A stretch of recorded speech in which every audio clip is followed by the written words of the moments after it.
যদি এখানে যাই, এখানে যেতে হবে, এটা যদি বামে যাই তাহলে আমরা দেখতে পাবো যে এখানে রেসপন্সিভটা ঠিক এইভাবে করা হয়েছে, এখানে কিন্তু কোনো স্লাইডার ইউজ করা হয়নি।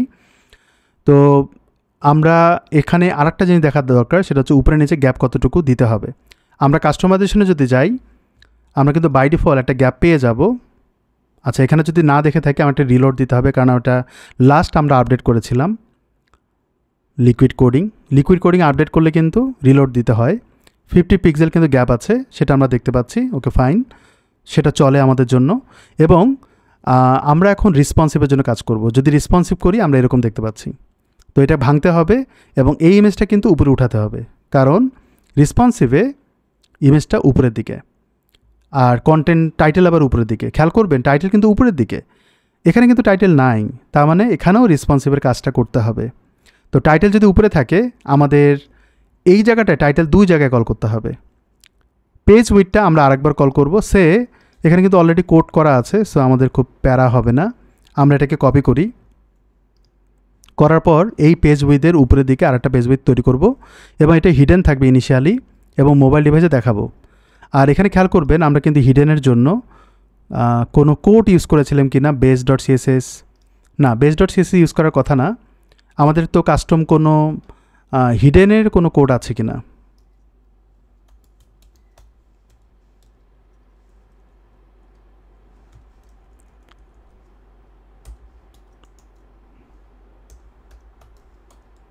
হিডেন আছে, কিন্তু ডেস্কটপ দিয়ে যদি সার্চ করি তাহলে হয়তো পেয়ে যাওয়ার কথা। এখানে অনেক কিছু আসবে, কিন্তু আমরা চাচ্ছিলাম আমাদের কোডটা। সো একদম নিচের দিকে যাই, এখানে গেলে হ্যাঁ এই যে পেয়েছি অনলি ডেস্কটপ অনলি ফোন। যদি আমি বলি অনলি ফোন তাহলে এটা গায়েব হয়ে যাবে ইনিশিয়ালি, সেটা আমাদের এখানকার জন্য কাজ করতে হবে। এখানে যদি আমি এটা দিই তাহলে শুধুমাত্র ফোনের জন্য দেখাবে। আর আরেকটা হচ্ছে অনলি ডেস্কটপে শুধুমাত্র দেখানোর জন্য আমরা এই টাইটেলটাকে বলবো অনলি ডেস্কটপে দেখাবে, তাহলে কিন্তু প্রবলেম সলভ, একদম ইজি, কারণ এটা আমাদেরই কোড, আমরাই করেছি। যদি আমরা এখানে রিলোড দিই আমরা কিন্তু ওই টাইটেলটা দেখতে পাবো না। বাট আমরা যদি এটাকে ছোট করি, ইন্সপেক্ট এলিমেন্ট যদি আমরা এখানে ক্লিক করি তাহলে দেখবেন টাইটেলটা উপরে চলে যায়, তার মানে আমাদের এটা পারফেক্টলি কাজ করছে। বাকিটুকু কাজ হচ্ছে টেক্সট অ্যালাইন সেন্টার করার জন্য। এবার আমরা এটাকে রেসপন্সিভ করব। রেসপন্সিভ করার জন্য আমরা মিডিয়া করি কাকে নিচ্ছি। আচ্ছা, এটা আমরা কাস্টমাইজ করব না আপাতত, আমরা এখান থেকে দেখি কাস্টমাইজ তো দরকার আছে আমাদের, কাস্টমাইজটা রেখে দেই। আর আমরা এখানে রেসপন্সিভ করার জন্য আমরা মিডিয়া করে নিয়েছিলাম 575, এখান থেকে শুরু করেছিলাম। তো 575 আমরা এখানে কল করি। আমরা যে কলাম দিয়েছিলাম এই কলামগুলো আর থাকবে না, সব ভেঙে যাবে। ইমেজ কলাম এবং টেক্সট কলাম দুটোই ভেঙে যাবে। তো আমরা এখানে কল করি, কপি পেস্ট করি, কারণ এটা দুটোই মার্কিং একই রকম হবে। আমরা এখানে বলবো ফ্লেক্স বেসিস থেকে শুরু করে বাকি যে জিনিসগুলো দেওয়া দরকার এটাকে আমরা কপি করি এবং এখানে আমরা কল করি। এখানে কোনো ক্যালকুলেশনই হবে না, পুরোটাই হচ্ছে 100% হয়ে যাবে।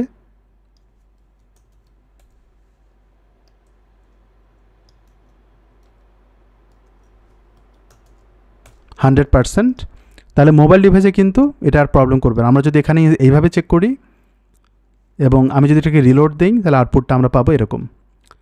তো এইখানে দেখতে হবে যে সব কিছু কাজ করছে কিনা।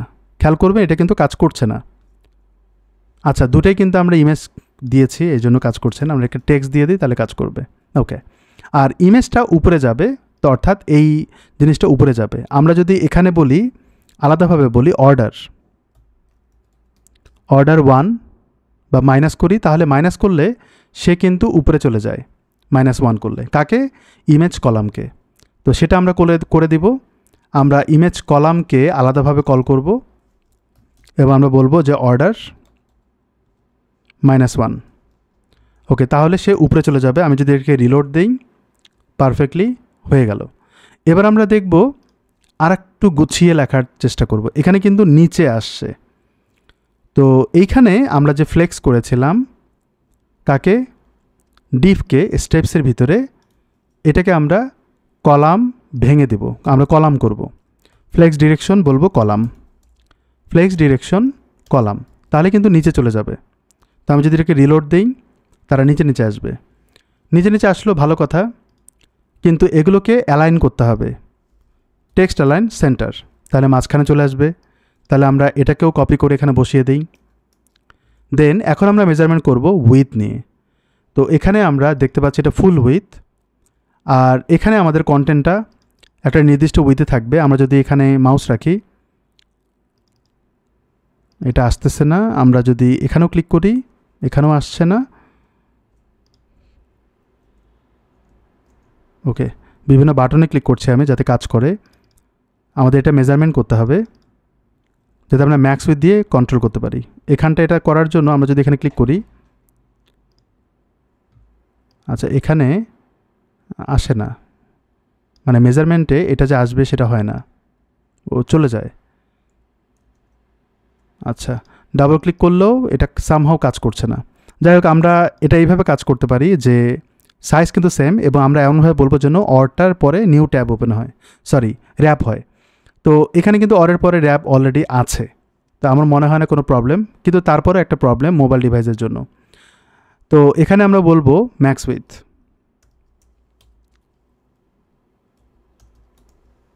ওকে, মাউস যদি রাখি আমরা ম্যাক্স উইথ কোনো আউটপুট পাচ্ছি না। আমরা যদি এটাকে আরেকটু ছোটো করি তাহলে আমরা আউটপুট পাবো। তো এবার আমরা একটু বড় করি, খেয়াল করেছেন? তো আমরা যদি এটাকে 50 রাখি, উইচ ইজ গুড, এবং এটাকে আমরা অ্যালাইন করব আবার নতুন করে। এটা আমরা কোথায় দিব? আমরা ডিভের মধ্যে দিব। আর স্টেপসের জন্য এখন একটা কাজ করতে হবে, যেহেতু আমার বামে চলে আসছে সব কিছু, আমরা এখানে বলতে পারি অ্যালাইন আইটেমস সেন্টার, তাহলে মাঝখানে চলে আসবে। গ্যাপ দেওয়া আছে 25। আচ্ছা, এটা কিন্তু মোবাইল ডিভাইসের জন্য আমরা কল করিনি, আমরা এটাকে কপি করি। মোবাইল ডিভাইসের জন্য এটাকে আমরা কল করে ফেলি, এটা আমাদের আর লাগছে না, শুধুমাত্র অ্যালাইন আইটেম সেন্টার দিলেই হবে। সে কিন্তু মাঝখান বরাবর চলে আসবে সুন্দর করে। টেক্সট অ্যালাইন সেন্টার হচ্ছে এবং এগুলো মাঝখানে চলে আসছে, আর উপরেরটা কিন্তু এটা আসছে। এখানে একটা চ্যালেঞ্জ আছে। চ্যালেঞ্জটা হচ্ছে মোবাইল ডিভাইসে কিন্তু ইমেজটা একদম লাগানো, আর এখানে কিন্তু ইমেজটা একটু গ্যাপ দেয়া। এটা কেন হচ্ছে? এই পেজের কারণে, এই পেজটার কারণে। তো আমরা এটার জন্য যেটা করতে পারি, পেজটার মোবাইল ডিভাইসের জন্য কোনো গ্যাপ না থাকে। এখানে কিন্তু দুটো পেজ আছে, আমি এটাতে কিন্তু গ্যাপ রাখবো, বাট এটাতে রাখবো না। তার মানে আমাদের এই ক্লাসটা ধরে, আমাদের তো প্যারেন্ট একটা ক্লাস আছে, ওইটাকে ধরে পেজ উইথ দুইটার মধ্যে একটাকে ধরবো, ধরার পর আমরা ওটার একটা প্যাডিং রিমুভ করে দেব, এই প্যাডিংটা রিমুভ করে দেব। এটা করা যায় কিভাবে? আমরা যদি এখন দেখি